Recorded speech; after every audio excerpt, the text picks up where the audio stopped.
Romans 2:27, let's go. Then he who is physically uncircumcised but keeps the law will condemn you who have the written code and circumcision but break the law. This is a good verse to stop and remember the point of Romans and why Paul is writing this letter. When you find yourself reading a verse like this in Romans, or really any letter in the New Testament, it always helps.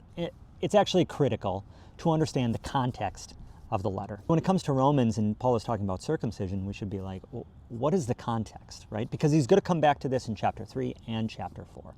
So what's the point of Romans?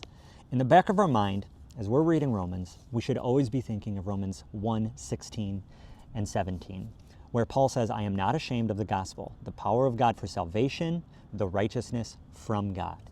In this letter, Paul is defending how God saves us by making unrighteous sinners righteous through Christ. That's his goal, because to some, it doesn't make sense. And to others, they believe righteousness comes through other ways. But Paul is saying, no, righteousness comes through Christ alone. That's it. So to accomplish his goal, to make his argument, he has to break down other arguments. He has to break down barriers, idols, challenges, cultural norms, religious standards.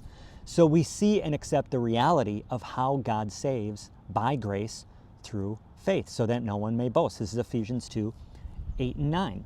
Well, the Jews boasted in many things. They had the possession of the law, they had their nationality, right? They were God's chosen people, and they had circumcision. We as Christians can also boast in the wrong things, and we need to be humbled so that we turn back to Christ. We need to surrender our will and turn back to Christ. We need to let go of the idols that we've made in the Christian faith and put Christ on the throne of our heart where he belongs. His finished work on the cross is the only hope that we have for salvation. And it's the only source of righteousness before God. Jesus is the only thing that gives us confidence that our sin and our shame have been totally dealt with.